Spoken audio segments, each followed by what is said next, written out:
So if you want to grow out a bumper crop of cowpeas, you don't need to spend a lot of money amending your soil with compost or chicken manure or other nutrients. You can skip all that. What's up, Lazy Dog fam? Hope all y'all are having a fantastic day. It is Thursday, July 24th here in South Georgia. And on our last video, we talked about all the different types of cowpeas out there that you could grow in your backyard garden and separated them into some different categories. Today, we're going to have a follow-up video to that and talk more about planting and growing cowpeas. I'm going to give you 7, maybe even 8 really good tips or pointers to grow some delicious cowpeas in your backyard garden. So I've got some of these delicious Chack Bay cowpeas that I'm going to be planting back here right behind me later today, and so I figured it was a great time to talk about some cowpea planting and growing strategies. So tip number 1, when you're planting cowpeas, timing is flexible, especially for those of us in a hot and humid southern climate. So unlike tomatoes, which we know are going to be done here in July, so we need to get them planted early, cowpeas love the heat. So we don't have to be in a huge rush if we're going to grow them out in the spring. We don't have to be in a huge rush to get them in the ground right after our last frost date. We can wait until things warm up a good bit and plant them. We can also plant them right now in the middle of summer when it's the hottest part of the year. So because cowpeas love the heat, they're a great succession veggie to plant in your garden. So say for example, in the late winter, early spring, you plant some brassica, some broccoli, some cabbage, some cauliflower. When that stuff is done or it gets too hot for those veggies, then would be a great time to plant some cowpeas. You don't have to take up garden space with cowpeas early on. Wait till some of that other stuff is done, then plant your cowpeas. So today, right here behind me, we're going to be planting cowpeas where we had our sweet corn. And then in this plot beside me here, in the next few days, I'm going to be planting some cowpeas where I had my tomatoes. We wait on those earlier things to get done. When it gets really hot out here, that's when I like to plant my cowpeas. Now, I mentioned timing is flexible, but when we're planting them for a fall harvest like we are today, we want to make sure we plant them early enough in the summer so that we can get a good fall harvest. We don't want to get our first frost when those pea plants are just starting to set pods. So we've got a decent range we can work with there. We just want to make sure we're not planting these things in say late September, because we might not have enough time to get a good harvest before we get that first frost. Tip number 2, cowpeas love poor soils. That's why they tend to do pretty good for us down here. They don't mind our native sandy soil that's not very nutrient rich. They don't need this immaculate nutrient rich garden soil to grow in. You can grow them in some pretty pitiful soil and they'll do just fine. So if you want to grow out a bumper crop of cowpeas, you don't need to spend a lot of money amending your soil with compost or chicken manure or other nutrients. You can skip all that for the cowpeas because they really don't need it. Additionally, tip number 3, as we're continuing to talk about fertility, cowpeas don't really need a lot of heavy feeding as they grow. So because they're a legume like snap beans or butter peas, they're going to fix their own nitrogen. You don't have to help them out a whole lot. Now, in regards to the nitrogen fixation, you'll hear a lot of people talk about inoculating peas before planting, and what inoculation does is it provides the bacteria that the legumes need, or these cowpeas need, to fix their own nitrogen. And you can find that inoculant in several different forms. You can find a granular inoculant that you just kind of sprinkle along your planting row, or you can find a powder inoculant that you have to mix with water.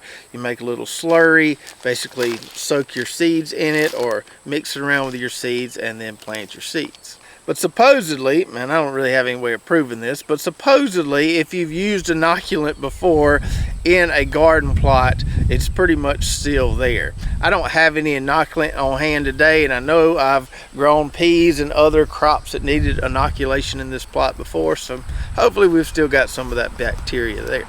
So cowpeas are going to fix their own nitrogen, assuming they've got that bacteria they need to do so in the soil. So unlike other things we grow, we don't need to come in there and side dress these things or give them more fertilizer as they grow.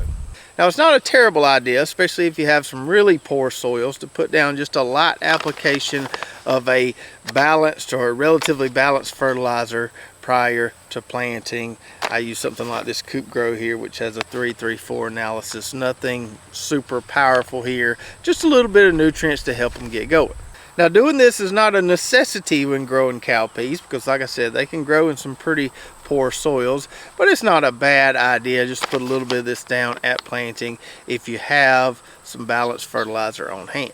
But I wouldn't give them any more than that, just maybe a little balanced at planting. If you feed them too much as they grow, you're going to grow a lot of cowpea vine and not a lot of pod. So be careful there. You definitely don't want to over fertilize. Now for tip number 4, let's talk about planting density. And I'll tell you how I'm going to be planting these Chack Bay peas today. And when we've got this many here, I like to call this a sack full of chack. Listen, hey, I just turned 40. The jokes are just going to get cornier and cornier as the days go by. You're just going to have to get used to it. Anyways, when you're planting cowpeas, you want to plant them thick, but not too thick. And I say that because you can really plant these things as thick as you want to plant them. When we grow cowpeas as a cover crop, we plant them really, really thick. The only caveat to that, if you're growing these to harvest, to eat, if you plant them too thick, it can make harvesting quite difficult because you've got a jungle there and it's hard to see all the pods. So yes, plant them thick, but don't plant them so thick that it's going to make harvesting a pain. So today I'm planting 5 rows here with that sack full of chack that I've got, and I'm going with this spacing because this is the spacing I had for my sweet corn, and I didn't want to reconfigure my drip irrigation system, so I just pulled up that tape, did a little light cultivation with the wheel hoe, put the tape back down and covered it up. I think these rows here are about 3.5 foot apart, something like that. Now quite often I will plant these cowpeas on double rows, or what they call twin rows, and that works really, really well. So you see this mound here, this is right on top of my drip tape line, and then we got those 2 little furrows on each side of the mound. A lot of times I'll plant a row of peas in each furrow there and make a nice little twin row. However, because I've grown these cowpeas several times in the past, I know that these drip lines are too close for me to want to do twin rows. I'll end up with a jungle here. Now, if these drip tape lines were about 4.5 foot apart, it would be perfect for twin rows. They're a little too close, and it would just be too crowded in there, be too tough to harvest. So I'm going to plant my sack full of chack on single rows, but feel free to experiment with that double row or twin row technique. It really does work well. Just got to make sure you've got your rows far enough apart so that you don't have a crazy jungle in there that you can't walk through and where you can't really see where all your pea pods are. And then as far as the in-row spacing goes, or the actual seed spacing, I'm planting these babies thick. I'm putting a seed probably every 2 or 3 inches, and I'm really not paying attention to that as I'm going along the row. I'm just walking along there, sprinkling seeds along that row. If I need to come back, thin them out a little bit later, that'll be fine. But I want to plant them thick. If they come up and they look a little too thick, I'll pluck a few out. But you want to be heavy-handed when you plant these things. All right, tip number 5, let's talk about irrigation a little bit.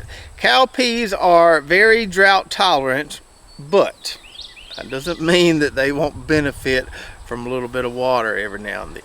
So cowpeas are going to handle a summer dry spell better than most any other vegetable in your garden, but that don't mean that they won't do even better if they've got adequate moisture.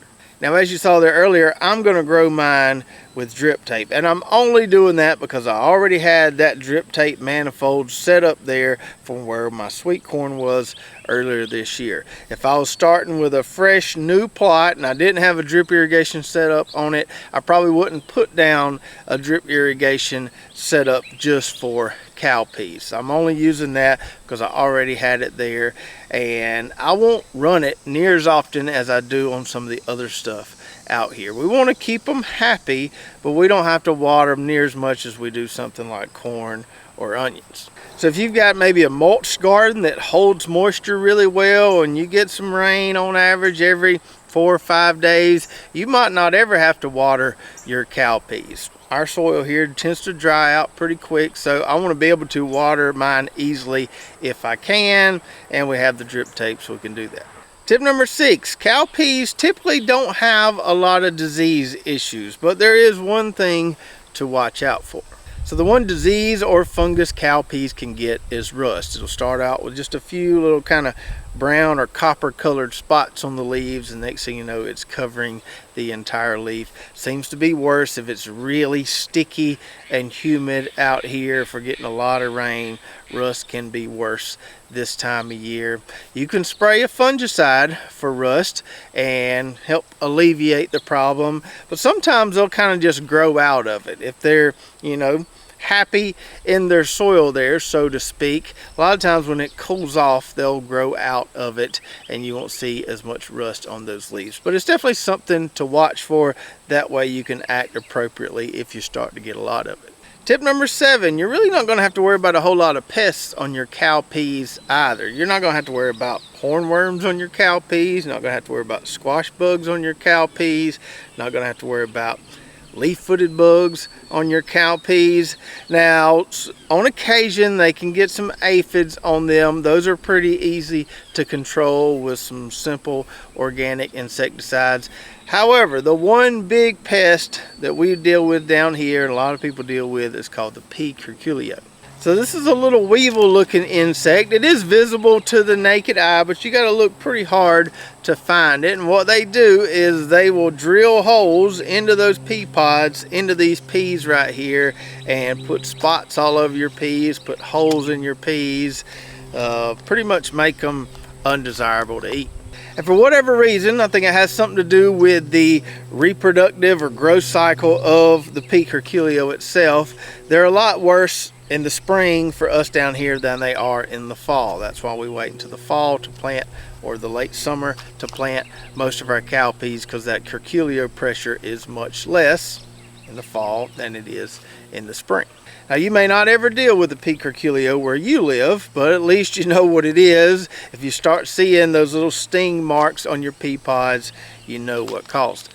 And the pea curculio is not easy to control. You really can't kill it with any organic stuff out there. There's some conventional stuff you could use if you wanted to use to kill them, but you know, a lot of people don't want to spray that stuff on their plants. And just a few little bonus tips before we go. As I mentioned on the previous video, cowpeas also make a great cover crop, so they can be a dual purpose crop. They can serve as a cover crop, but also serve as something you can harvest and eat.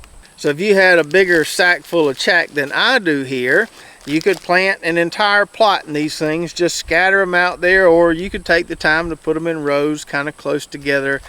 Plant them thick enough so that vegetation is going to cover the entire plot there. Won't have to worry about weeds a whole lot. And then when they start maturing, you can go out there and start picking them. Probably not going to be able to get to all of them if they're planted thick like a cover crop, but you'll be able to harvest enough to make it worthwhile. And then a little harvesting tip for you: you can harvest these things fresh or dry. Now, for eating purposes, I like to harvest mine fresh. So we'll harvest them, we'll shell the peas, we'll blanch the peas, put them in freezer bags and preserve them that way. But for seed saving purposes, I'll let the pods dry on the plant. So what I'll usually do is, for that first round of pod production, I'll go in and harvest a bunch fresh. We'll use those for putting in the freezer, and then maybe the second or third round of production, I'll just leave those pods on the plant, let them dry, and then go out and harvest those, use those for seeds. But you can also wait and harvest them dry for eating as well. You can take these right here, put them in some water, rehydrate them, and they'd be perfectly fine to eat. That's just an extra added step though, the whole rehydration process. That's why I like to freeze mine fresh. I can pull them right out of the freezer, put them in a pot of boiling water, and have them ready to go in a short amount of time. Now, preserving them dry is a lot easier than preserving them like we do in the freezer bags, but sometimes down here I will have some issues as they're drying in those pods there, especially if it's still really humid. If we have a long summer and then we have a relatively active tropical storm season down here, sometimes they'll start to get moldy on me in those pods there before they dry out completely. That's why, or another reason why, I like to pick them fresh for preservation purposes. So I hope you enjoyed those tips, and hopefully I've encouraged you, if you weren't planning on doing it already, to grow some cowpeas in your garden this fall. And if you are going to grow some cowpeas, let me know in the comments below what varieties you're going to be planting.